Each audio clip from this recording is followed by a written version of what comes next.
장 1절부터 8절까지 말씀입니다. 레위기 27장 1절부터 8절까지 말씀.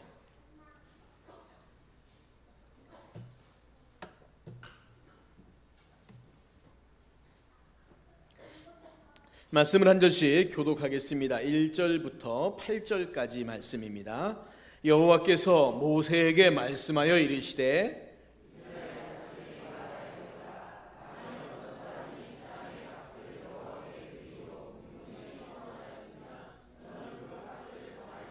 내가 정한 값은 20살로부터 60살까지는 남자면 성소의 세겔로 은 50세겔로 하고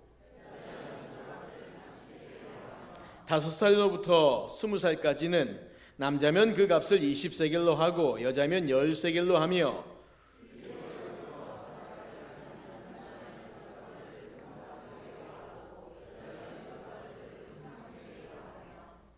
60살 이상의 남자면 그 값을 15세겔로 하고 여자는 10세겔로 하라.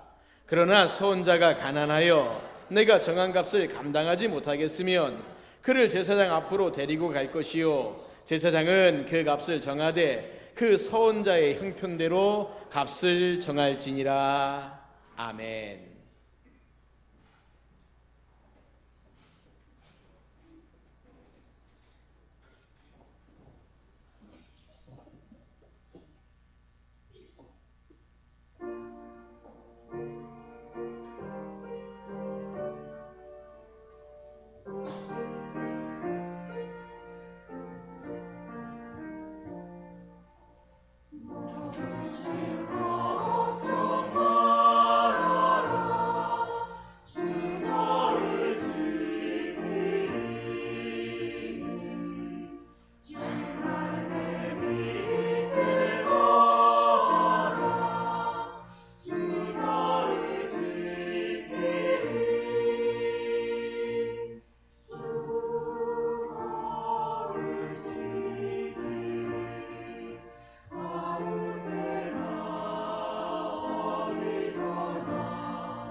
할렐루야.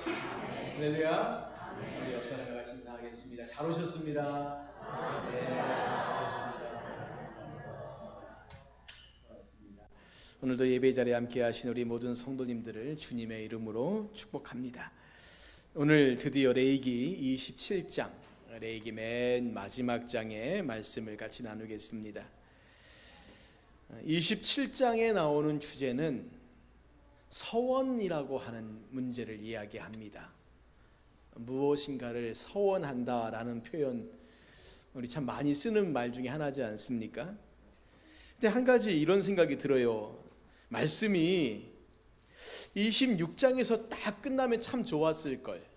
왜냐하면 이렇게 살면 순종하면 복을 주고 불순종하면 하나님께서 벌을 주겠다 하시면서 이것이 여호와께서 시내산에서 자기와 이스라엘 자손 사이에 모세를 통하여 세우신 규례와 법도의 율법이니라 하고 딱 마무리하면 좋을 텐데 그 다음에 갑자기 뜬금없이 예수 하나님께서 마치 무슨 부록을 말씀하시는 것처럼 27장의 말씀이 딱 덧붙여 있다는 겁니다.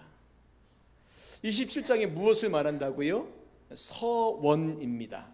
서원을 말하고 있는데 이 서원이라는 말은 다분히 종교적인 성향이 강한 말입니다. 연약한 인간이 절대자에게 자신의 소원을 이루기 위해서 이것을 나에게 해주시면 내가 이것을 드리겠습니다 라고 하는 조건부적인 약속이 바로 이 서원입니다. 그래서 우리 옛날에 서원기도 뭐 이런 거 많이 하지 않습니까? 하나님 아들을 낳으면 내가 아들을 선교사로 보내겠다, 목회자로 보내겠다. 저희 어머님이 제 동생, 저희 막내를 낳으면서요, 저희 막내 낳고 기도하시면서 아들이 위에 3명이나 있으니까 얘쯤은 하나님께 드려도 괜찮겠지 싶어서 얘를 의료 선교사로 보내겠다고 열심히 기도하셨는데 하나는 맞고 하나는 맞지 않습니다. 의료 쪽에 일은 하고 있는데 선교사는 아니고요. 오히려 기도하지 않았던 위에 형 둘이 목회를 하고 있습니다. 기도가 어떻게 이루어질지 잘 모르겠지만 어쨌거나 아들을 주시면 이 아이를 하나님께 드리겠다라고 말하는 뭐 이런 내용들인데 여러분 혹시 생각해 보셨습니까? 서원기도라는 것이 믿음으로 하는 기도 같습니까? 아니면 믿음이 없는 기도 같습니까? 이렇게 물어보면 목사님의 의도는 분명히 믿음이 없는 기도일 것 같다라고 생각해서 그렇게 말할 것 같다라고 얘기하실 것 같은데 저는 약간 그런 생각이 있습니다. 서원기도라는 게 조건부적인 기도거든요. 그러니까 하나님이 무엇을 해주시면 나도 뭘 하겠다는 거예요. 자, 예를 들어 볼까요? 야곱이 형을 속이고 아버지를 속이고 이제 도망을 갈 수밖에 없게 되었습니다. 그래서 바단 아람에 있는 외삼촌 라반의 집으로 도망가는데 도망가다가 멀리까지도 못했어요. 그 베델이라고 하는 곳에서 돌베개를 베고 잠이 들지 않았습니까? 그래서 잠에 꿈을 꾸는데 꿈에 뭐가 보입니까? 하늘에서 사닥다리가 쫙 내려와서 천사들이 오르락 내리락 하는 것을 보고 그가 잠을 깬 다음에요, 거기다 돌단을 쌓습니다. 그리고 하나님께 제사를 드리고 뭐라고 말하냐면 창세기 28장 20절부터 22절까지에 이렇게 그가 서원기도를 하는데, 자, 말씀을 한번 읽어보겠습니다. 여기 화면에 보시면 있을 텐데요, 같이 한번 읽겠습니다. 시작. 야곱이 서원하여 이르되 하나님이 나와 함께 계셔서 내가 가는 이 길에서 나를 지키시고 먹을 떡과 입을 옷을 주시어 내가 평안히 아버지의 집으로 돌아가게 하시오면 여호와께서 나의 하나님이 되실 것이요 내가 기둥으로 세운 이 돌이 하나님의 집이 될 것이요 하나님께서 내게 주신 모든 것에서 10분의 1을 내가 반드시 하나님께 드리겠나이다 하였더라. 자, 우리가 이 내용을 보면요, 서원기도가 무엇인가라는 것을 정확하게 알 수 있어요. 지금 이 야곱이 도망가면서 얼마나 마음이 급박합니까? 바단 아람까지 거리도 결코 멀지 않아요. 1000km 이상을 가야 됩니다. 그 걸어가는 거잖아요. 그 가는 길에 무슨 일을 당할지 모르거든요. 간다고 해서 뭐가 안전이 보장되어 있습니까? 한 번도 보지 못했던 외삼촌 집에 가는데 거기서 무슨 일을 당할지, 또 한 가지 갔다가 내가 돌아올지 모르잖아요. 그러니까 우리가 읽었던 28장에 보면은 계속 야곱이 뭐라고 말하냐면 하나님이 나에게 이렇게 해주신다면, 이렇게 해주신다면, 이렇게 해주신다면. 보십시오. 하나님이 나와 함께 계셔서 나를 지키시고 먹을 떡과 입을 옷을 주시어 내가 평안히 아버지의 집으로 돌아오게 하시오면, 이렇게 해주신다면, 그러면 하나님이 나의 하나님이 될 것이고, 내가 기둥을 세운 이들이 하나님의 집이 될 것이고, 그리고 내가 하나님께서 주신 모든 것에서 10분의 1을 반드시 하나님께 드리겠다는, 지금 뭐 하고 있습니까? 계약을 하고 있는 겁니다. 근데 왜 이것이 믿음의 고백이라 할 수 없다라고 생각이 되어지냐면, 내가 바라는 것을 하나님 주시면 나도 하나님께 이걸 주겠다는 거잖아요. 내가 바라는 것을 주시면 하나님 이거 주겠다는 거지요. 그런데 하나님께서 이미 우리의 삶 가운데 함께 하시고 지켜주시겠다라고 말씀하시는 그 분명한 약속의 말씀이 있음에도 불구하고, 왜냐하면 야곱이 도망가면서 아버지가 기도해 주거든요. 축복을 다 해주잖아요. 하나님이 너에게 이렇게 해주실 거다, 이렇게 해주실 거다. 근데 야곱이 비록 좀 잘못했어도 그거 믿고 그냥 가면 되거든요. 근데 가다가 한 가지 또 조건을 거는 겁니다. 마치 오늘 레위기 26장의 말씀에서 하나님께서 어떻게 살면 복된 삶을 살 수 있다라고 하는 것을 말씀하셨지 않습니까? 그렇죠. 어떻게 하는 것이 복된 삶을 사는 겁니까? 하나님 말씀에 순종하는 겁니다. 그렇죠. 그러면 복된 삶을 살 수 있는 거예요. 이건 약속입니다. 그런데 사람들이 문제는 뭐냐면, 이 약속을 믿지 못해서 여기다가 자꾸만 어떤 조건들을 내건다는 거예요. 하나님, 내가 이렇게 하면 이 약속을 더 주시겠습니까? 내가 이렇게 하면 저 약속을 더 주시겠습니까? 이런 복을 주실래요? 저런 복을 주실래요? 라고 하는 끊임없는 그 약속들인 거죠. 그래서 예수님께서 이 마태복음 5장 33절 이하에 보시면 어떤 맹세도 하지 말라라고 하셨어요. 어떤 맹세도 하지 말아라. 왜 그렇게 말씀하셨을까? 여러분 생각해 보세요. 사람이 소원을 왜 합니까? 언제 하죠? 대부분 다 뭔가 긴박한 사연이 있을 때 합니다. 그냥 괜히 소원하는 사람 없어요. 사업을 시작하면서 하나님 이 사업을 잘 되게 해주신다면, 그렇죠? 우리 아이를 낳고 키우면서 우리 아이가 공부 잘해서 이 아이가 좋은 대학에 가고 좋은 직장에 가게 하신다면, 그렇다면이죠. 무엇을 해주신다면이에요. 사람이 살면서 자기 힘으로 감당할 수 없는, 예측할 수 없는 어떤 일들이 생겼을 때, 어려운 일 생겼을 때, 그럴 때 하나님 앞에 기도하는 겁니다. 하나님, 이 문제만 해결해 주신다면, 이 어려움만 없애주신다면, 그렇다면 내가 하나님께 이렇게 하겠나이다. 집을 팔아 드리겠습니다. 뭐 하겠습니다. 이런 소원을 하는 거죠. 자, 그런데 정말 그 문제가 해결돼요. 하나님 잘 되게 해주신다는 겁니다. 그러면요, 그 다음에 제가 기도한 것대로 하면 되지 않습니까? 근데 사람의 마음이 간사해서 뭐가 문제가 해결되고 나면 마음이 싹 바뀌는 겁니다. 내가 집을 드리겠다고 했는데 집을 못 드리겠는 거예요. 왠지 아깝습니다. 드리고 싶지 않아요. 그러니까 이 기도 자체가 사실은 일반적으로 믿음을 가지고 하는 기도라기보다는 뭔가 하나님 앞에 더 많은 것들을 얻고자 하는 그 마음들이 있어서 드리는 기도라고 먼저 생각해 볼 수 있습니다. 그런데요, 우리 하나님께서 사람들의 그 마음을 다 아시지만 그래도 선한 그 마음에 대해서 너희들이 그 문제를 어떻게 해결하면 참 좋을까라고 하는 것, 그 간사한 마음, 그 얄팍한 마음, 하나님께 기도하고도 그 기도한 것대로 지키지 않는, 하나님은 지켰는데 자기는 지키지 않는 그 얄팍한 마음에 대해서 하나님이 뭔가를 해결해 주시려고 하는 겁니다. 바로 27장이 그런 문제를 다루고 있는 거예요. 사람이 서원을 했는데 그 서원을 지키지 않을 때 이렇게 하라라는 겁니다. 사실 이런 말씀을 본다면 하나님께서는 선을 하는 것에 대해서 그렇게 좋게 인정하지는 않았다는 겁니다. 선하지 말라는 거예요. 그러나 선했다면, 그럼에도 불구하고 네가 했다면 반드시 그것을 지키라는 거예요. 전도서 5장 4절부터 6절까지 말씀에 이런 말씀이 있습니다. 자, 우리 말씀을 다시 한번 보실까요? 화면 보시면 있습니다. 읽겠습니다. 시작. 내가 하나님께 서연하였거든 갚기를 더디게 하지 말라. 하나님은 우매한 자들을 기뻐하지 아니하시나니 서운한 것을 갚으라. 서운하고 갚지 아니하는 것보다 서운하지 아니하는 것이 더 나으니 내 입으로 내 육체가 범죄하게 하지 말라. 천사 앞에서 내가 서운한 것이 실수라고 말하지 말라. 어찌 하나님께서 내 목소리로 말미암아 진노하사 내 손으로 한 것을 멸하시게 하랴. 꿈이 많으면 헛된 일들이 많아지고 말이 많아도 그러하니 오직 너는 하나님을 경외할지니라. 여러분 여기 보세요. 뭐라고 말합니까? 서운했으면 갚으라는 거예요. 그러나 서운하고 갚지 않으면 차라리 서운하지 않는 게 더 낫다는 거예요. 그러니까 가장 좋은 것은 뭐냐면 하나님의 약속하신 것을 믿고 경외함으로 그 말씀대로 순종하며 살아가면 된다는 겁니다. 굳이 내 입으로 무엇을 해주신다면 내가 이렇게 하고 내가 저렇게 하고 조건 달지 말라는 거예요. 이게 가장 좋은 겁니다. 하나님께서 이렇게 순종하면 내가 복을 줄게. 그럼 예, 하나님 그렇게 살게요 라고 하면 되는 겁니다. 그러나 그거 못 믿어가지고 하나님 그래도 뭔가 내가 좀 하나님께 뭔가 드린다고 말하면 하나님이 나에게 좀 더 응답을 잘 해주실 것 같아서, 잘 되면 내가 이렇게 많이 드리겠다라고 말하면 뭔가 좀 잘 될 것 같아서 그렇게 나도 모르게 내 입에서 말을 꺼냈다. 어떡하라고요? 지키라는 겁니다. 지키게 하라는 거예요.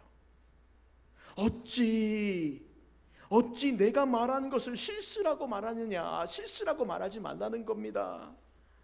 어찌 내 목소리로 말하면 하나님 진노하게 만드시냐는 거예요.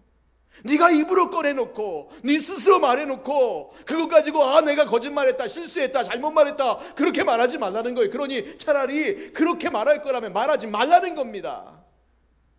차라리 말하지 말라는 거예요. 하나님 내가 이렇게 살게요 라고 말했으면 그렇게 살라는 겁니다. 차라리 그렇게 못 살겠으면 입 다물고 있으라는 거예요. 말하지 말라는, 그게 차라리 낫다는 거예요.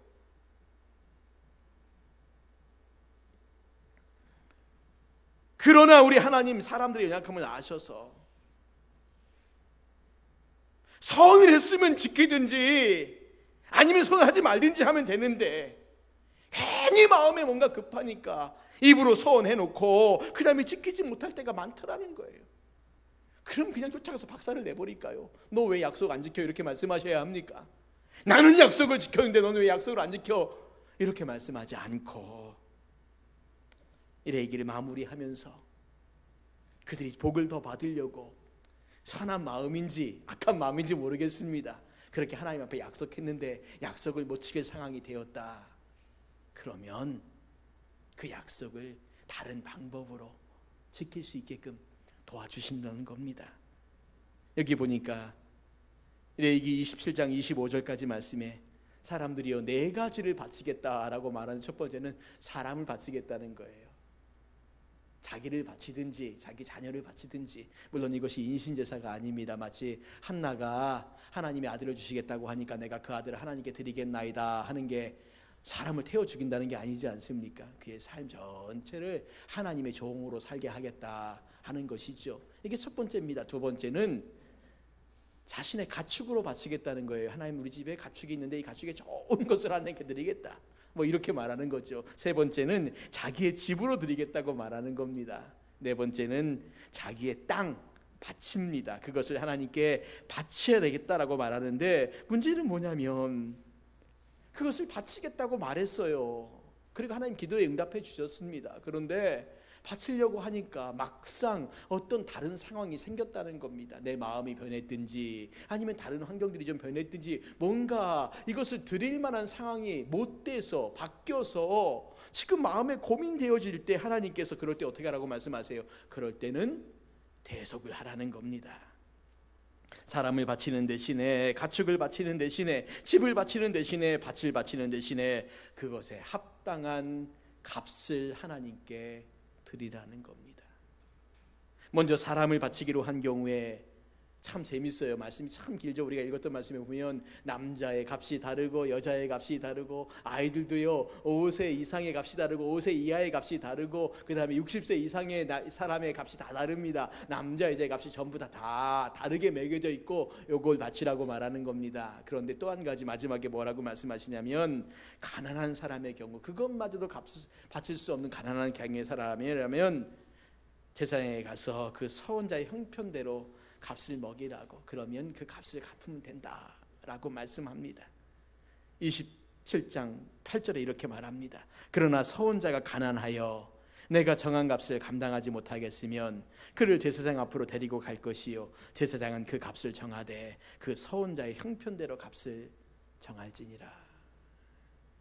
두 번째, 가축을 바치기로 한 경우에는 반드시 그 가축을 바치되 만약에 너무 튼튼한 좋은 가축을 드려야 할 경우에 혹여 그것이 아까워서 내가 다른 것으로 바꾸고 싶다, 그럼 바꿀 수 있는 게 아니라 만약에 그 마음이 들어서 바꿨다 그러면 둘 다 하나님께 바치라는 겁니다. 여긴 좀 심하게 말씀하세요. 왜냐하면 인간의 악함과 간사함을 방지하시려는 거예요. 하나님께 좋은 것 드리겠다고 말해놓고 아까우니까 다른 것으로 슬그머니 바꿔버린다, 그러지 말라는 겁니다. 만약에 근데 그것도 안 되면은 제사장의 정한 값에 5분의 1을 더해서 바치라 말씀합니다. 세 번째, 집을 바치겠다고 한 경우에도 마찬가지입니다. 제사장이 그 집값을 산정을 해서 정가한 돈에 5분의 1을 더하여 바치면 되고요. 네 번째, 자기의 땅을 바치겠다는 경우도 마찬가지입니다. 그 땅의 값을 산정하는 겁니다. 그런데 이 땅의 값을 산정하는 방법은 좀 달랐어요. 희년이 가까울수록 값은 떨어지고 희년이 멀수록 값은 올라가는 겁니다. 왜냐하면 땅의 이용권을 갖고 있기 때문에요. 어찌됐거나 희년을 보고 계산해서 그 땅값을 계산한 다음에 그 정가에다가 5분의 1을 더하여서 하나님께 드리라 하는 겁니다. 너무 간략한 설명이지만 27장에 있는 서원과 서원한 것을 대속하는 규례를 말씀드렸는데, 여기에 가장 중요한 게 뭡니까? 하나님께서 사람들의 서원에 대해서 너무 기계적으로 반응하시는 것이 아니라 어느 정도는 융통성 있게 반응하시는 겁니다. 그래서 성경에 보시면 서원을 물으는 방법도 말씀하세요. 내가 서원했는데 이걸 도무지 못 지킬 것 같아요. 그러면 하나 제사장 앞에 가서 내가 이 서원을 물으겠다 그러면 물어, 그렇게 말씀하세요. 굳이 너 말도 꺼냈으니까 끝까지 지키라고 말씀하지 않고 서원을 물으는 방법도 있고 서운한 것을 이렇게 다른 것으로 대속하는 방법도 있다라는 겁니다. 그리고 또 한 가지 더 중요한 게 뭐냐면, 이 서원의 문제에 대해서요, 하나님께서 너희가 어떤 것 가지고 약속을 할 때 이미 하나님의 것으로 확정된 것을 가지고는 절대 그것을 드리겠다라고 서원 못한다는 겁니다. 그것이 오늘 여기 말씀 가운데 보시면 가축에 대한 것이 있어요. 26절에 이렇게 말합니다. 오직 가축 중에 처음 난 것은 여호와께 드릴 첫 것이라 소나 양은 여호와의 것이니 누구든지 그것으로 성별하여 드리지 못할 것이며 라고 말하죠. 이것은 이미 약속한 거예요. 가축에 처음 난 것들은 하나님의 것이다. 그러니 내가 이것 가지고 하나님께 드리겠다 말겠다 이런 말 못한다는 겁니다. 왜요? 왜 그렇습니까? 이미 그것은 하나님의 것이기 때문에 그렇다는 겁니다. 하나님의 것인데 하나님의 것 가지고 내가 하나님께 이것을 드리겠다 말겠다, 이런 말이 안 되는 소리지 않습니까? 그래서 예수님께서 마태복음 5장 이하에 어떤 맹세도 하지 말 것들에 대한 것을 말씀하신 이유가 바로 뭐냐면, 레위기 27장을 근거로 한다면 이미 우리는 모두가 다 하나님의 것이기 때문이라는 거예요. 내가 내 것이라고 착각해서 하나님 내가 이것을 드릴게요, 저것을 드릴게요, 뭘 할게요 라고 말하는 그 모든 것이 다 원래 하나님의 것이라는 겁니다. 그런데 우리가 착각하고 그것이 내 것이라고 생각하고 그것을 마치 내가 하나님께 드리겠다 말겠다 혼자 말하고 있는데 하나님 웃기신 겁니다. 아니 그게 네 거냐? 그게 네 거냐? 네 거도 아닌데 뭐 네 거인 것처럼 그렇게 그것 가지고 드리겠다 말겠다 그 이상한 포즈를 잡고 있느냐라는 거예요. 하나님 말씀하지 않습니까? 나에게 있는 그 모든 것이 다, 내 생명까지도 다 하나님의 것이라는 거죠. 내가 하나님께 드리고 말까 할 게 없다는 거예요. 이미 하나님 것이라는 겁니다. 이미 다 드려진 것이에요. 예수 그리스도 십자가에서 피 흘려서 우리를 당신의 것으로 사셨어요. 우리가 하나님의 것입니다. 이미 하나님의 것이에요. 근데 뭘 드리고 말고 합니까? 이미 하나님의 것인데. 그래서 하나 예수님께서 맹세하지 말라고. 무엇으로 맹세하지 말라고요? 하늘로도 맹세하지 마라. 하늘이 네 거냐? 하늘이 네 거냐? 뭐 하늘로 맹세해 네 거냐고. 땅으로도 맹세하지 마라. 땅이 네 거냐? 예루살렘으로도 맹세하지 마라. 예루살렘이 네 거냐? 너의 머리로도 맹세하지 마라. 그게 네 거냐라는 거예요. 내 것이 아무것도 없기 때문에 내가 무엇인가 하나님 앞에 조건을 내걸 만한 게 없다는 거예요. 하나님이 나에게 이걸 해주시면 내가 하나님께 이걸 드리겠다라고 말할 수 있는, 내가 하나님께 내걸 만한 조건들이 하나도 없더라는 겁니다. 그러니까 맹세하면 안 되는 거죠. 할 수가 없는 겁니다. 아니 뭔가 비슷한 것들을 내세워서 하나님이 이거 주시면 내가 이거 드리겠다고 말해야 되는데 하나님이 이거 주시는데 나에게 하나도 없어요. 뭘 드리려고요? 왜 예수님께서 맹세하지 말라 말씀하셨냐면 바로 그런 의미입니다. 우리에게 있는 것이 아무것도 없기 때문에, 모두가 다 하나님의 것이기 때문에, 하늘도 하나님의 것이고 땅도 하나님의 것이고 우리도 하나님의 것이고 모든 것이 다 하나님의 것이기 때문에 하나님 앞에 우리가 도무지 드릴 것이 없더라는 겁니다. 그런데 착각하고 살아가요. 내 것이 있는 줄 알고. 하나님 내 삶을 드리겠다고, 너 내 거야 라고 하시는 겁니다. 하나님 내 시간을 드리겠다고, 그 시간도 내 거야 라고 하세요. 하나님 내게 주신 물질 내가 드리겠다고, 그것도 내 거야 라고 말씀하십니다. 그래서 우리에게 맹세하지 말고 차라리 뭐라는 겁니까? 예 할 때 예 하고, 아닌 것은 아니라고 하고, 옳은 것은 옳다고 하고, 옳지 않은 것은 옳지 않다고 그냥 그렇게 말하고 끝내라는 겁니다. 맹세고 뭐고 어쩌고 하지 말라는 거예요. 그냥 끝입니다. 그게 끝이라는 거예요. 그래서 하나님 말씀하시면 예 하면 되는 거예요. 하나님 이걸 해주신다면 내가 뭘 어쩌고 저쩌고 이렇게 말하지 말고 하나님 말씀하실 때 그저 예밖에 없는 거예요. 그러니까 26장이 사실은 마무리가 되어진다는 겁니다. 순종하면 복을 주고 예 아멘, 불순종하면 내가 너에게 벌을 주겠다. 예 하나님 알겠습니다. 내가 순종하는 길을 살겠습니다. 예 그렇게 살게요. 끝입니다. 그런데 꼭 여기다가 덧붙여서 뭔가 자꾸만 내 것이 있는 것처럼 말하려고 하니까 하지 마라. 그저 우리가 할 일은 순종하는 것이다. 순종하는 것이다. 예 하나님 그렇게 살게요. 그럼 우리가 그렇게 살면 하나님 약속하신 거 주시지 않겠습니까? 이미 하나님이 조건을 주셨어요. 너희는 순종해라. 내가 복을 줄게. 그럼 우리가 예하면 되거든요. 여기다 하나님 복을 주시면 내가 더 뭘 드리겠다고 이거 덧붙이지 말라는 거예요. 의미 없는 말이라는 겁니다. 자, 그런데 살다 보니까 신앙생활을 하면서 예수님께서 하지 말라고 하는 그 맹세, 서약, 우리가 이런 거 할 때가 좀 있습니다. 제가 보니까 대략 크게 3번 정도 하더라고요. 첫 번째가 세례 받을 때 했습니다. 세례 받을 때 서약하시죠. 두 번째가 언제 했냐 보니까 저는 시간상으로 따지면 목사 안수 받을 때 먼저 했고요. 세 번째가 결혼할 때 했습니다. 서약을 하는 겁니다. 서약을 하는 겁니다. 아마 저의 경우와 다른 것이 우리 성도님들 세 번째일 겁니다. 저는 목사 안수를 받을 때 있지만 여러분들은 아마 임직할 때 그렇게 하시는데, 자, 여러분 혹시 기억하십니까? 세례 받을 때 어떤 서약을 했는지요? 너무 오래돼가지고 내가 세례 받을 때 무슨 서약을 했는가 기억도 안 나고, 남들 세례 받을 때는 그저 관심도 없고 뭐라고 말하는데 잘 알아듣지도 못하겠고. 여러분 세례 받을 때 어떤 서약했는지 제가 한번 읽어드릴까요? 여러분 이렇게 했습니다. 4가지를 서약했는데요, 그 중에 2가지만 말씀드리면 이렇습니다. 여러분은 성령의 은혜만 의지하여 그리스도를 믿고 따르는 자가 되고 모든 죄악을 버리고 그의 가르침과 본을 따라 살기로 서약합니까? 그러니까 여러분이 예 했습니다. 세례 받으실 때요. 안 받으신 분은 아직 안 했지만.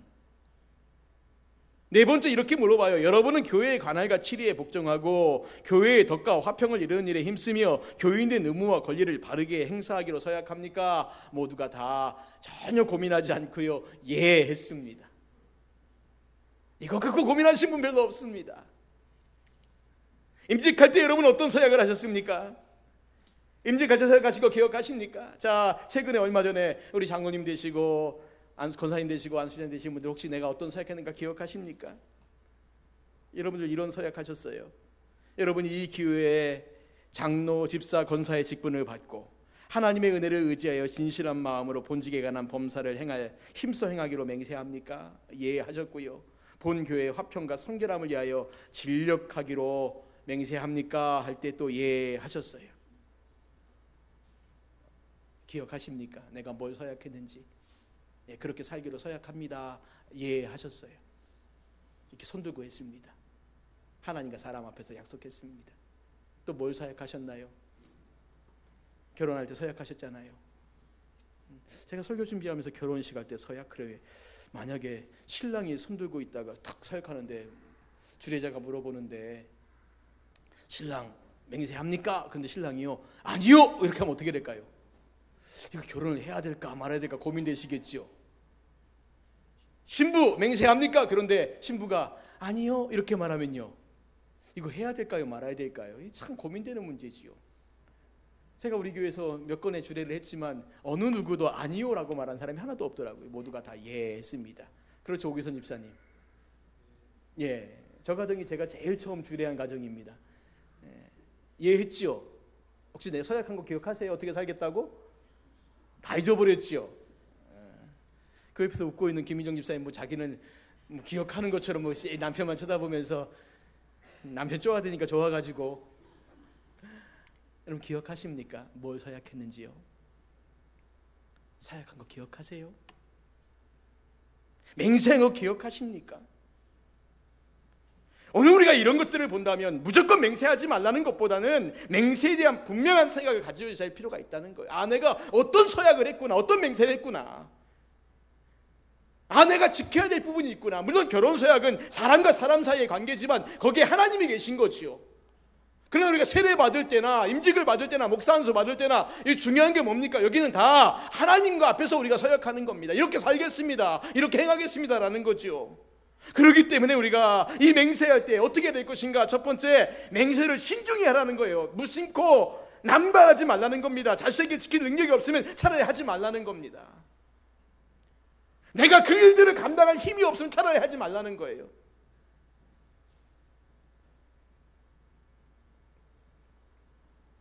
그래서 어떤 분들은 신대원까지 공부를 다 한 다음에 목사 안수를 안 받는 분도 있습니다. 내가 이 직을 감당하지 못하겠다고요. 그 다음에 어느 정도 나이가 돼서 목사직을 내려놓는 분도 있습니다. 두 번째, 맹세가 자기의 거짓을 위장하는 도구로 사용해서는 안 된다는 거예요. 거짓말인데 내가 맹세하고 진짜라고 말해봤자 그 거짓말이 진짜가 되겠습니까? 안 되죠. 맹세를 가지고 거짓을 참으로 더 만들 수는 없다는 겁니다. 그러니 내 손에 뭘 한다, 내 말에 뭘 한다, 이런 엉터리 같은 소리 하면서 그 맹세하지 말라는 겁니다. 예수님은 이런 위선이나 외식들 싫어하십니다. 그래서 맹세하지 말라는 거예요. 세 번째, 우리의 맹세는 대부분 다 하나님 앞에서 하는 것입니다. 그렇기 때문에 이 맹세를 하나님께서 듣고 계시고 그대로 실천하기를 기다리고 계신다는 거예요. 그러니 실천하지 못한다면 우리가 하나님께 지금 죄를 짓고 있는 것이구나 생각하고 이것을 지키기 위해서 최선을 다하라는 겁니다. 네 번째, 맹세한 것 반드시 지키라는 거예요. 오늘날 우리 사회 전반에 이 약속을 지키지 않는 것이 너무 보편화되어 있습니다. 약속을 지키면 좀 바보 같은 취급 당하지 않습니까? 시간 약속 잘 안 지키고 그냥 쉽게 내뱉은 말 잘 안 지키고 참 쉽게 그렇게 할 때가 있습니다. 세례를 받을 때나 직분을 받을 때 서약하는 것, 이 모든 것 다 철저하게 지켜야 합니다. 비록 자신에게 해로울지라도 서운한 것들, 맹세한 것들 지켜야 합니다. 그렇지 않을 바에 차라리 서약, 약속하지 말라는 겁니다. 해로워도 지키십시오. 내가 이렇게 살겠습니다, 하나님 내가 이렇게 살게요 라고 말했으면 그게 나에게 해를 다가와도 지키세요. 목숨 걸고 지키십시오. 손해봐도 지키시라는 겁니다. 근데 우리가 얼마나 이 작은 약속 하나 잘 안 지킵니까? 예배 11시에 시작합니다. 그래도 그 약속 하나 우리가 못 지키지 않습니까? 마지막 다섯 번째, 맹세를 지킬 때 하나님 더 큰 복을 주세요. 물론 서운하지 마라, 서약하지 말라는 것이 중요하지만 그래도 우리가 그것을 행하고 말하고 그것을 최선을 다해 지킬 때 하나님 복을 주세요. 한나가 아들이 없어서 그렇게 애통함을 당했더니 한나가요, 하나님 앞에 기도할 때 하나님 아들 주신다고 하셨어요. 그러니 한나가 뭐라고 약속합니까? 내게 아들을 주시면 이 아들을 하나님께 바치겠다고요. 그리고 정말 아들을 낳습니다. 보통 사람 같으면 어떻게 할까요? 어떻게 그 아들을 바칩니까? 내가 어떻게 이 아들을 낳는데? 어떻게 이 아들을 낳는데요? 근데 한나가요, 젖을 떼자마자 사무엘을 데리고 와요. 그리고 하나님께 드려서 그 일생을 하나님께 살아가게 만듭니다. 그런데 하나님이 그냥 주셨느냐? 아니에요. 한나에게 세 아들과 두 딸을 선물로 주셨습니다. 아이 하나를 못 낳던 그 한나에게요, 그 약속을 그가 기억하고 너무 힘들고 고통스러웠지만 그 약속을 지켰을 때 하나님께서 5명을 더 주세요.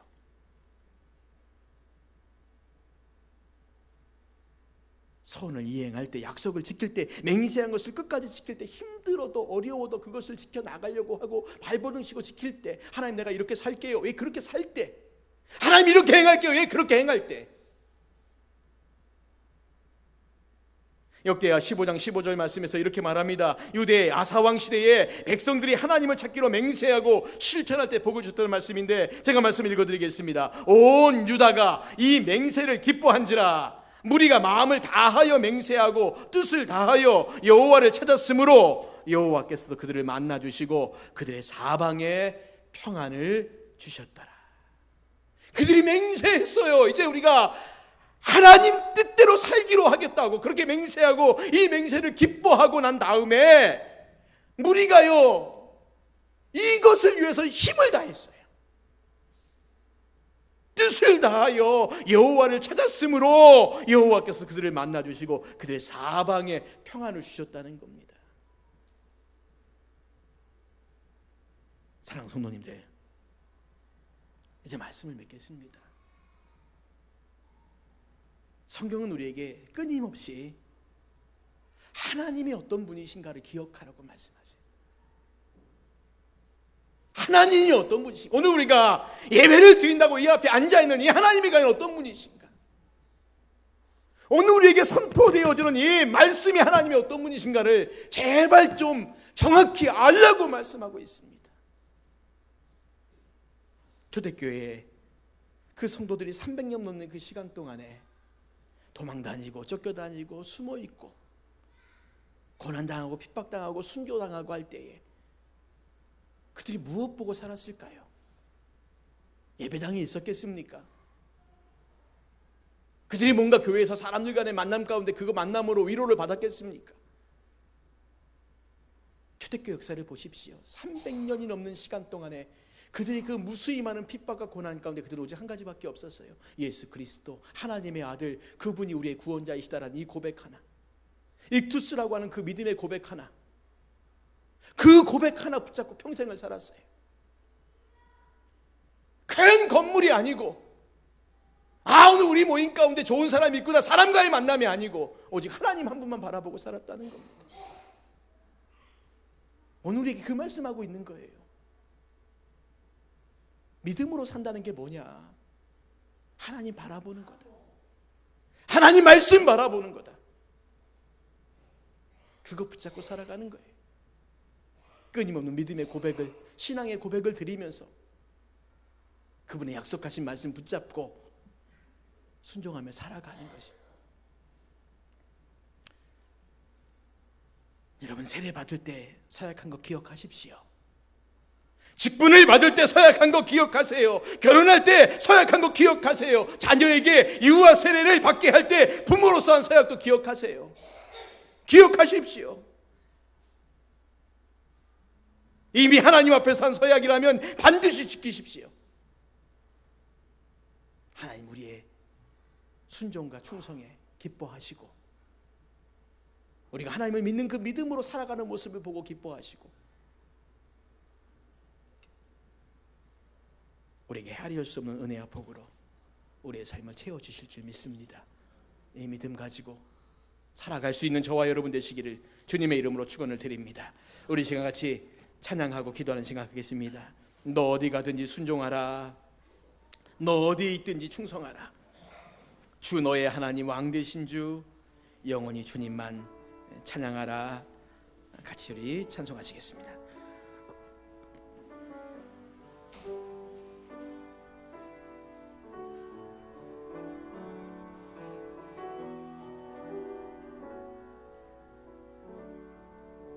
너 어디 가든지 너 어디 가든지 순종하라.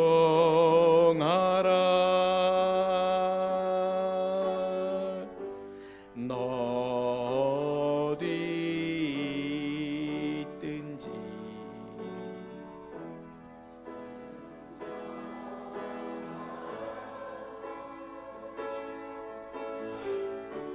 주 너의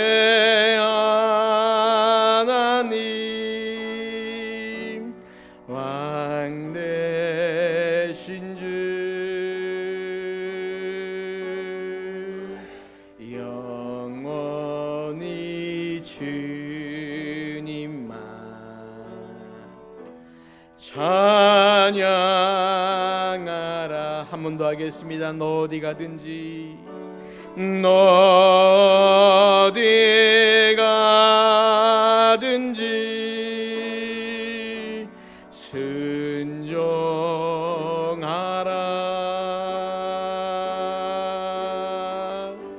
너 어디 있든지 충성하라. 주 너의 하나님 왕 되신 주 영원히 주님만 찬양하. 이제 우리가 결단하겠습니다. 나 어디 가든지, 나 어디 가든지 순종하리, 순종하리.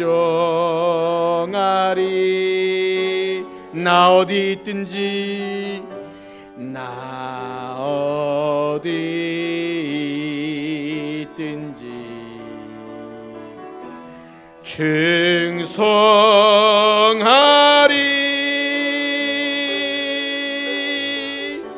주 나의 하나님